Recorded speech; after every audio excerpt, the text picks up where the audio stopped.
Depression hobos have disappeared from the freight cars, and with them, a tradition unique to the United States.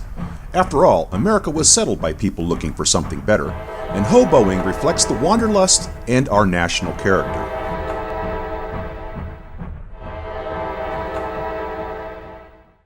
I'm not sure that younger people even realize that there was a time when the hobo represented, for many, an adventure. Once characterized as a world traveler, philosopher, and connoisseur of good food, Hobo Joe was the frontman for a chain of regional coffee shops that formerly bore his name. He was one of several large figures spread across the United States back in the 1950s to advertise the unique diners. But when the restaurants went out of business, Hobo Joe was left destitute.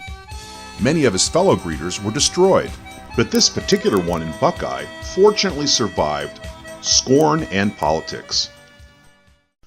Marvin Ransell willed the 23-foot fiberglass statue to Raymond Gillum just before he passed away.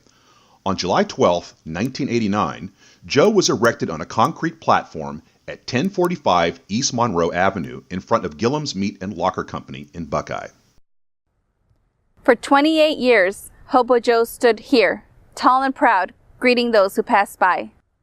The popular roadside attraction is now gone from this spot and is currently undergoing restoration.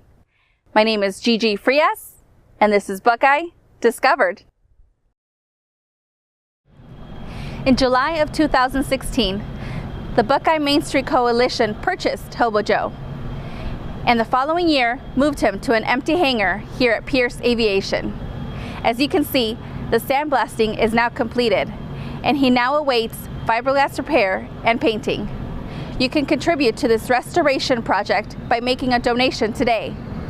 That information and a lot more can be found by visiting Hobo Joe's Facebook page. I'm standing in the empty parking lot behind Cafe 2535 and the Liquor Corral.